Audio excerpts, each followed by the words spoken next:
Mayroon po mga nakaraisahan dito. Una-una si Sister Angeline Dador.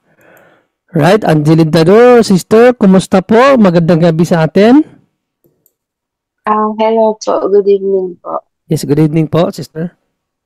Tanong ko lang po kasi kahapon po kasi nagpatugtog po ako ng Gregorian chant.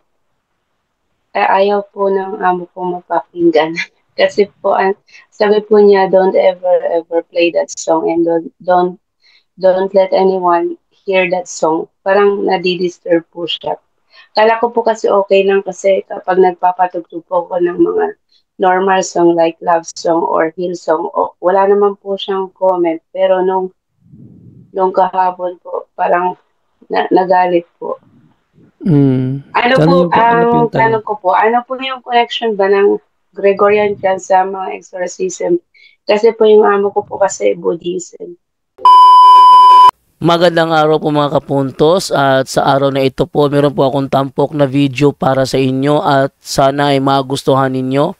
Kaya sa mga bago pa po sa aming channel, please po don't forget to hit the subscribe button at ang notification bell para maging notified kayo sa bawat video na ilalabas ko sa channel na ito. At bilang kahilingan po ng punto por punto team at naway maintindihan po ninyo, sana po wag nyo pong i-skip yung mga ads sa aming mga video.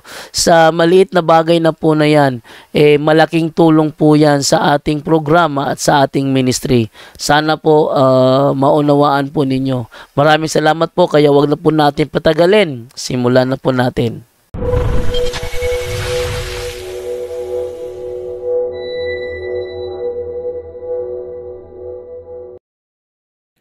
Mayroon po mga nakaraisahan dito. Una-una si Sister Angeline Dador. Right, Angeline Dador, sister, kumusta po? Magandang gabi sa atin. Hello po, good evening po. Yes, good evening po, sister. Tanong ko lang po kasi kahapon po kasi nagpatugtog po ako ng Gregorian chant. Ayaw po ng amo ko mapakinggan.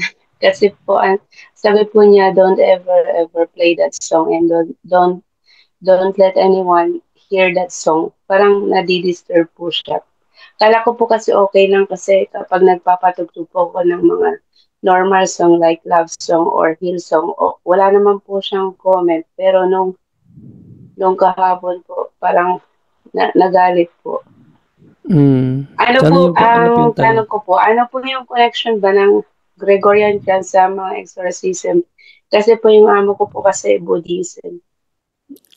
Yun talaga meron talagang konting reaction yun kasi Buddhist kasi eh. So, tawagin natin si Brother Romer para sagutin ang katanungan na yan. Brother Romer, ano ba ang pwedeng epekto nun, Brother Romer? Bakit ganun na para bang ah, ayaw nung amo niyang Buddhist na makarinig ng mga ah, Gregorian chant na mga music? Brother Romer, go ahead. So, ganun, una-una, no? Naririnig bro ba? Yes, malinaw bro, malinaw. So, unang-una, bakit nagkaganoon? Hindi natin din mapuprove, no, kung meron bang something sa kanya, meron bang oppression. Kasi mapuprove lang yan during diagnostic prayer. So, kalimitan sa mga aligaga sa Latin, for example, Gregorian chant, meron talagang hindi natin alam, no, yung sa posible merong demonic attachment o demonic attack na sa kanya kasi Latin kalimitan kahit na hindi Latin or kahit na yung prayer kasi approve ng simbahan. Once na approve ng simbahan yung mga prayers natin, for example, kahit na hindi Latin, nagpapatugtog ka tapos yung ano kasi chanting. Oh, baka naapektuhan siya doon sa mismo na chant kasi parang ano sa kanya bago sa pandinig niya, baka yun din nagalit. Kasi merong mga ganun parang natatakot sila doon sa mga chanting kasi alam naman ninyo, yung sacred music, yung sa ano Gregorian chant, ang laki talaga ng tulong yan sa atin mismo kasi kahit na yung noong una, no, yung mga santo, yung simbahan, yung ano talaga, yung language talaga na ginagamit is Latin, posible, no? Hindi natin alam yung sa disposition ng tao na yan. So, mas maigi po na kung magpatugtog kayo, for example, nasa dyan kayo sa amo ninyo na Buddhist, mas maigi personal na lang. Kasi hindi natin alam kung anong mangyayari sa'yo, meron bang retaliation, hindi natin alam kung anong gagawin ng amo mo sa'yo, delikado po. So, i-personal mo, ipagdasal natin sila. Kasi kailangan din tayong prudent, no? Yung gift ng Holy Spirit din. Yung yung grasya, yung gift ng Holy Spirit, meron tayong yung prudence. Kapag nandun sa atin yung prudence, alam natin kung ano ang dapat or ano ang hindi dapat muna. Kasi 'di ba sabi sa Sirach, may panahon sa pag-iingay, may panahon din sa katahimikan. So, ang gagawin natin doon, i-personalize mo na lang yung prayer. Kasi hindi naman pwede na, for example, ako, yung kapitbahay ko dito, for example, na natutulog tapos nag-iingay ako, syempre, madidistract yan. Hindi natin mapuprove din na bakit galit sa music natin kasi baka maingay lang. So, hindi yan natin mapuprove. Pwera lang kung sa diagnostic prayer. So, i-personalize po natin muna yung mga prayers natin. Kasi the more na we pray silently, mako-convert po natin sila. Isa din po yan. Kasi kapag matigas na talaga yung ulo nila, ganun, meron talaga tayong option na ginagawa. Sa mga tao na mga ganyan, it's either yung sinabi ko noon, lalagyan ng exorcism salt, yung mga kahit na konti lang, yung parang buti lang ilagay doon sa mga dispenser, mga ganon, para yung mga attachment ng demonyo or yung contamination, for example, aalis hanggang sa maliwanagan sila sa kanilang isipan, magki-clear yung isipan nila. Kasi yung mga Buddhist kasi, grabe yung contamination niyan sa totoo lang. Kasi ang dami nilang mga superstitious belief at saka occultism at saka ritual.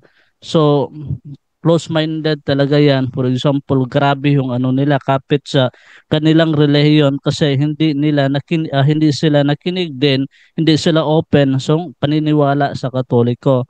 So, mas maigi po na wag mong ipatugtog, baka merong retaliation din sa iyo kasi hindi natin alam nasa pagan nga house, for example.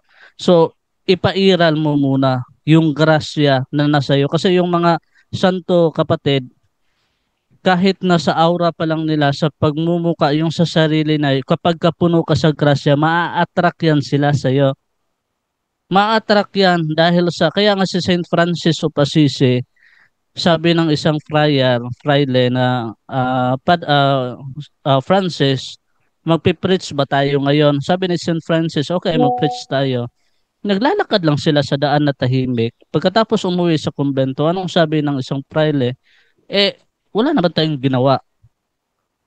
Sabi ni Saint Francis of Assisi, yung ginawa natin na naglalakad, it's a sign din ng preaching. Bakit?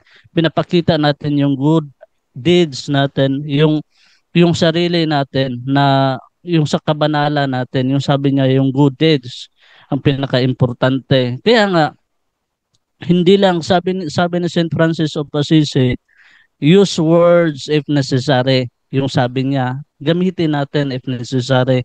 So ipakita natin yung kabutihan sa kanila.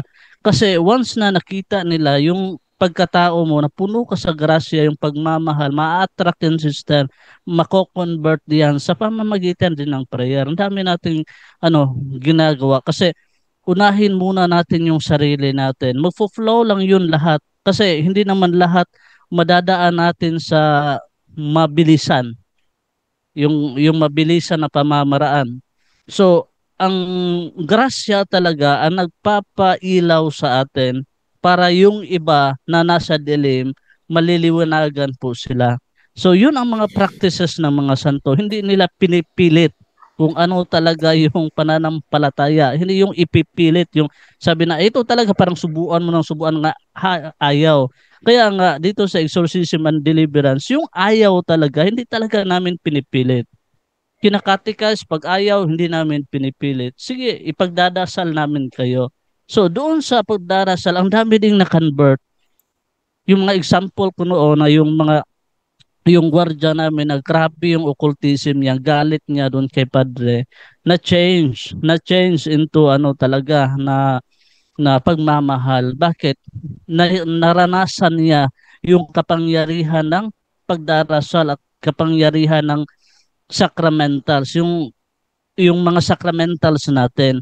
Kaya nga, sister, mas maigi na i-ano muna, i-process natin ang sarili kasi yan din ang gate at doorway para ma-enlighten din sila. Yun ang pinaka-importante ngayon kasi kaya nga hindi natin tinitrigger.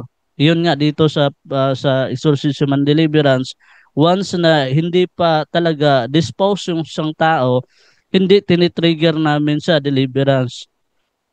Pinaprocess po namin yung memory. Lahat niyan yung sinabi ni Padre kanina. Pinaprocess po natin yan kasi nawawala ng stronghold ang demonyo once na process yung will natin, yung memory natin, yung mga negative thoughts natin, once na napaprocess yan sa sarili natin, maa-attract yung mga tao na nakakakilala sa iyo or hindi nakakilala sa iyo.